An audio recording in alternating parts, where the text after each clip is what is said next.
What's going on, guys? I just wanted to update you all in regards to the Bitcoin chart this weekend. Well, we are near the close of this weekend.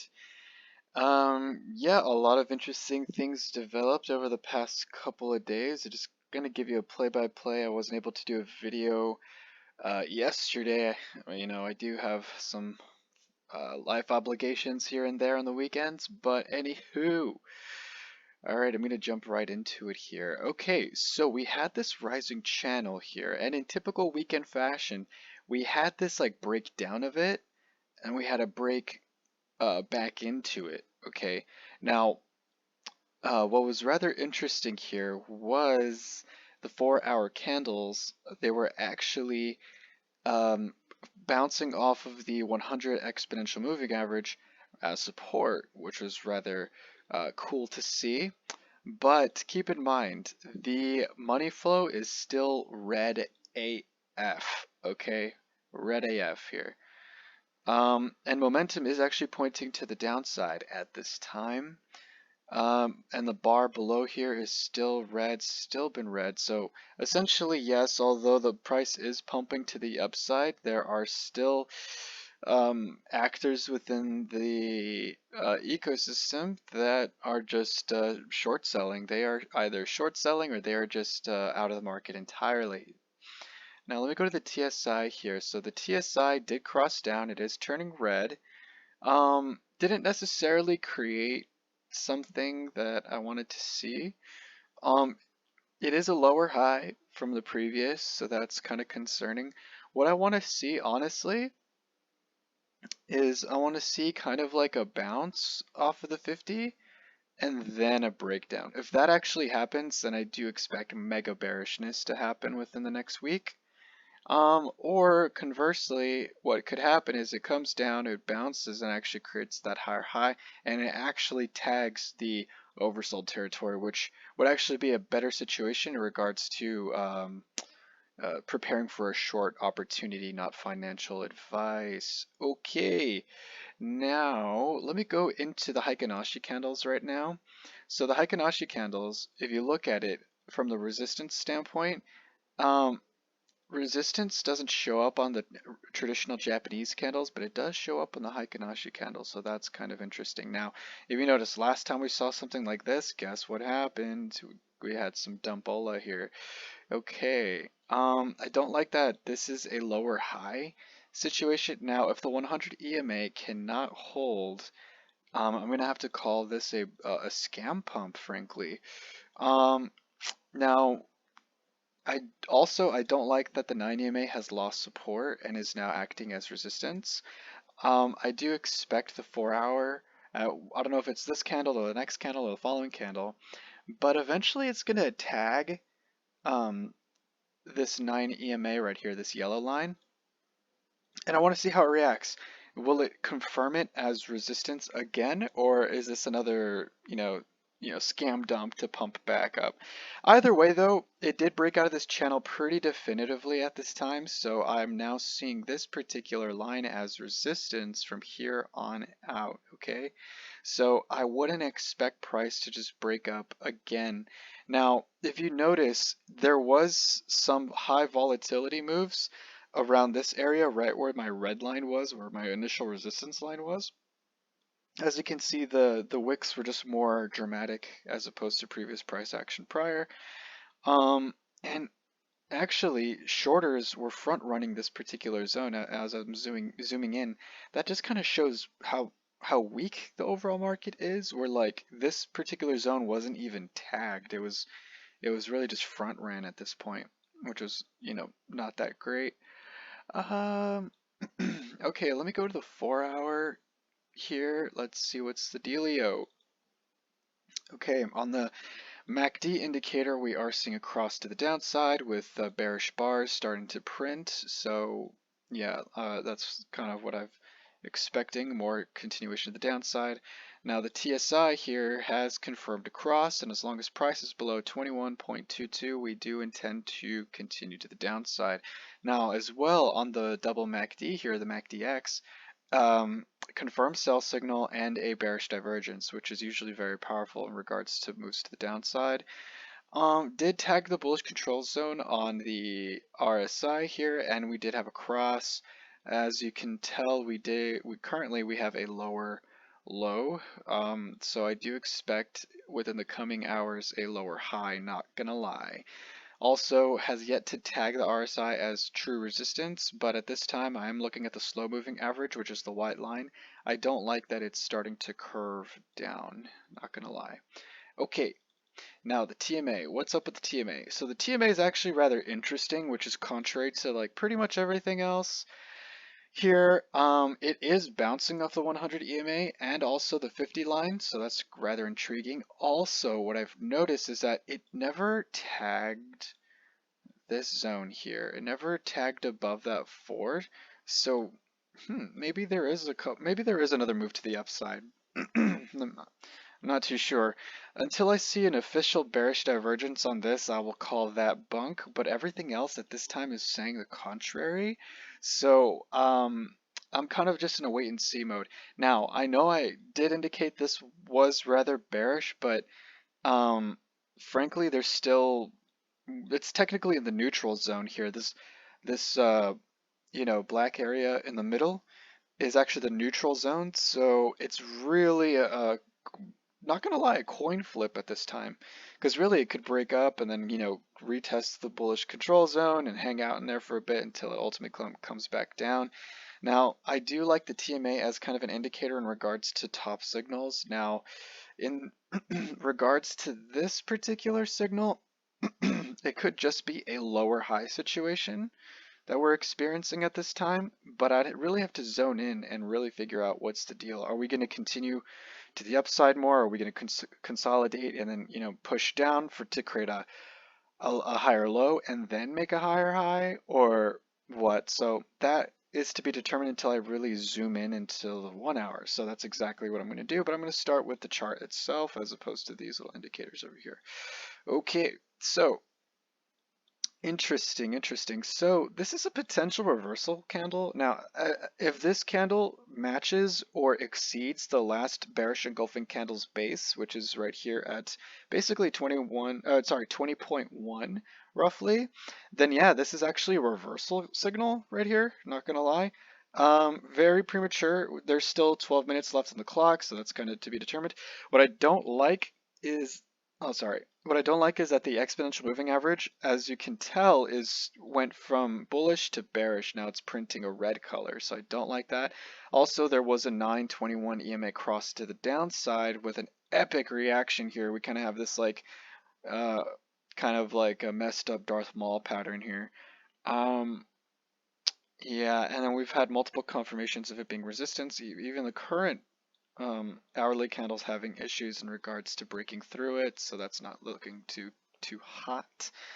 Now the 100 EMA is kind of like an inflection point, so I wouldn't be surprised to see a dead cat bounce to come back up to maybe like 21.2 and then just confirm it again as resistance, or maybe even tag the 21.05 mark as resistance, and then for it to just create a lower low, because it has broke trend from this particular standpoint.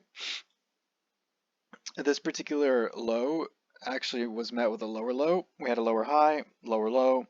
At this time, we do have a lower low, and we're probably on the verge of creating a lower high at this time here. Yeah, there is a buy signal in regards to the 1 hour. But as you can see, the money flow is thick in the red. So, and we also have we have contracting green and expanding red. So, sorry, there's a lawn guy out there mowing, and kind of had my window open, so some of my congestion's firing up. Sorry about that. Anyway, so we had a cross to the downside right here. We have a waning topside money flow, positive money flow retracting, and we also have this momentum to the downside gaining with money flow expanding, a negative money flow expanding. Yes, there is a buy signal right here, but I don't like the structure. Um, Usually I like buy signals when you have a wave that is smaller than the previous. Actually, this one's actually longer and deeper into the uh, negative zone. So I don't necessarily like that as a fresh long opportunity, not gonna lie. Now, I do expect price to kind of like painfully gradually grind to the upside, but ultimately, in my opinion, I think it's just gonna create a higher low to then go back down to the downside. Which is rather interesting because the more times you test a supply line, in this particular case, this green line that I turned white, now I'm going to turn back to green. The more times it's tagged, the weaker it gets. Okay, so this would be terrible for the bulls. Okay, so you created a lower high at this time, right? Um, Now you weren't able to break and hold 21.248 as support. Actually, you broke through it, but then you created a resistance line. Was you weren't even able to tag 21.7 or 21.8 for that matter. As you can see on the top side here, there's just so much resistance. Like, there's just so much resistance. Now, what would be really constructive in the bullish case is a higher low. Um, Maybe around 19.8 or maybe like 20.1 or something like that. But ultimately, the only thing that's going to save the bulls is a higher low instance to then kind of re-establish some momentum to try to break through this epically hard um, topside resistance here. But given that this is so intense, it's kind of like a powder keg, you know what I mean? Um, like, yes, it's contracting, it's bouncing, it's pinballing, and all that kind of stuff. Um, but once it's broken, I mean, there's not a lot of resistance. So it's going to be, it was straight down, consolidation, consolidation. When it breaks, it's either straight up or, straight down. So, I mean, there is pretty definitive support lines to kind of see some reactions and like scalping opportunities, stuff like that, because, it is going to be volatile if it breaks that supply line. But at the end of the day, yeah, top side is very, very strong, but if and when it eventually breaks through that stuff, it's just going to be parabolic to the upside. Now, that does not mean market reversal by no means. It does not no, it does not at all. There's significant resistant lines right here that you could look off of. Let me take off the, what happened? Oh, look at that. That's hilarious. Okay, yeah, there's straight up like there's straight up resistance lines here that are just going to be respected as resistance. So price could come all the way up to like 26.2 and still print a lower high on a macro scale. Um, yeah, it's just pretty ridiculous. Pretty ridiculous. Here as well, this was a pretty substantial point. I like the 4 hours in this case if I want to really find macro.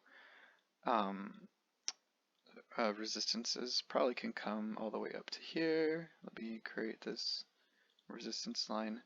Yeah, so 27.6 roughly. Yeah, this is a pretty key level that was once support, then turned to resistance. But yeah, so theoretically, price could still come all the way up. Um, Come all the way up like 32% roughly, and still not print a higher high. Ultimately, what usually ends up happening is price tags old support as resistance, something like this, then comes down and then kind of creates a lower low. And frankly, that's kind of like what I'm preparing for. I've heard a lot of individuals maybe say like September, and that's right where the Ethereum 2.0 merge is at, I believe in late September, November time frame. That's where like price will legitly bottom and then kind of create that new cycle. So that's kind of like where my mindset is. I mean, it's not financial advice by no means. I mean, I was the guy, I'm not gonna lie, like I was the guy who's thinking, oh yeah, like minimum 100K, you know what I mean? Like, so there was like a lot of pundits and, I was gobbling that stuff up and really like I was kind of listening to talking heads in the crypto space as opposed to actually like looking at my technical analysis. And for that I was all the less wiser, frankly. So that's kind of why I've been kind of doing a lot of my own TA as opposed to like watching like crypto Twitter stuff, or talk mostly about people like on TV and stuff like that talking about crypto. Like I kind of think like you know they're contrarian indicators, frankly.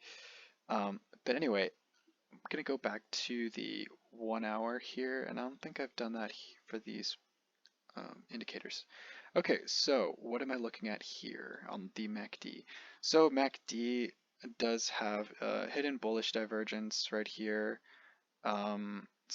Yeah, kind of like that, but I don't like it because it's not. There's no true divergence at this time, so it's gonna be, in my opinion, a minuscule pump before a continuation to the downside. So really, as far as opportunities are concerned, from my perspective, um, I'm kind of looking for a short as opposed to a long. Now, I could be wrong. This could legitly flip and then create like a more sustained pump. But if you kind of look at this, I could probably start it right here. Yeah, I'll start it right there. It's like pretty obvious that this trend was broken. So price is either going to go, it's going to go neutral, sideways, and then down, in my humble opinion. Now, the TSI does say that as long as price is above 20.936, we can expect higher prices. Yes, but I truly believe that we are in some form of um, dead cat bounce phase, in my opinion. But anyway, yeah, because now as you can see, we are printing lower lows, and price is flirting with the bearish control zone. There is going to be a bounce here, but ultimately, as long as price is creating this momentum trend, which from my perspective, I would expect it to see a reaction here. So um, when the RSI tags, I'm keeping my eyes very close on this particular line of resistance on the RSI because it's more so the fast moving. But from my perspective, I do intend to, well, I expect something like this for the time being until it ultimately breaks. Now, it could break earlier, it could break later, but what I want to see from this particular trend line on the RSI on the 1 hour is a break at some point. It could be here, right? It could literally do this, okay? But I do want to see a break of this trend at some point and a back test. I want to turn this, I want to see the RSI turn this resistance as support, okay? When it is support, I will feel more comfortable putting it along. But at this time, you're going against the grain by opening up along. Now, if you're doing like a 3-minute scalp, that's a different story altogether, right? But yeah, I'm deviating from the overall talk that I'm trying to insinuate. Okay, anyway, so here, as you can see, it was choppy as hell, because hello, weekend. um, but yeah, so it crossed above here, the overbought, and it then created a bearish divergence. So I think we're pretty much done for now in regards to top side. Now it could break above and kind of do something like that, but yeah, ultimately when the TMA breaks below the slow moving average, it's tough sledding to break back above it so early. So I would ultimately expect, for my opinion, this getting tested as resistance and then ultimately testing around this particular area here. Frankly, my next move would most likely be along, um, starting Monday or Tuesday. Just depends on what the charts really give me. I like to see, or I like to place my entries right before a pivot begins. That's what I like to see. So for this instance, if it was like, a Monday or a Tuesday or something like that, and I saw this bearish divergence, yes, I would initiate a short like that. Okay. But it's the weekend. I don't trust weekend price action, not one bit. So I'm just gonna let it wait. That's the beauty about crypto. It's 24/7. The market will outlive you, okay? You have every day, every week for the rest of your life. As long as, of course, there aren't any crazy, nuclear war or some shit like that. We're gonna have this opportunity. These charts are gonna be here. These opportunities are gonna be here. So why rush? There's a lot going for us. We have a lot of time. We are in a bear market, and bear markets are traders markets, man. So I honestly think we have a couple more months on our plate in the bear markets. So I think we have time. So why rush these things? Okay. Yeah, I'm gonna leave it at that. So what really developed was this rising channel, breaking to the downside. Now it's a little too overdeveloped to really call it a bear flag because it's just the flag is too long to really call it a bear flag. Like if the bear flag ended like right here, somewhere around there, right? Then yeah, and if it broke down here, yes, I would consider that a bear flag, but that's just not the case. It's more so a rising channel that was kind of drawn out, extended, and yeah, it recently broke to the downside. Now, I'm keeping my eyes on my support resistance indicators. At this time, my exponential moving averages are acting as resistance from the top side perspective, but I want to see something happen. I want to see a reaction. I want to see, something around this particular zone. Now, if this is the true top, then I can do a Fibonacci retracement. If this is the case, um, so this is just conjecture here, but okay. Um, Alrighty, I'm going to mark the 618, which I don't think will hold in my opinion. Just my opinion. Right here. And the 382. Okay. Okay. And the 236. The 236 has a lot of confluence, actually. Um, yeah, because there is a support line at 19,477. Yeah, so it's 19.47K. Um, that was already support and resistance. Support and resistance in the past. Yeah, yeah. And yeah, I mean, also at the 382, it's kind of aligning. I mean, it's a little rough, right? But it's kind of aligning up with that 19.4K um, resistance that's now support. So would it come back and retest? Maybe. I mean, it could ultimately reverse right around here. It's the 618. It is the weekend. Anything can happen at this point. But I want to see my support and resistance tool fire off, and also do want to see a bullish divergence or a trigger wave on the 1 hour or the 37-minute time frame. So how that would look is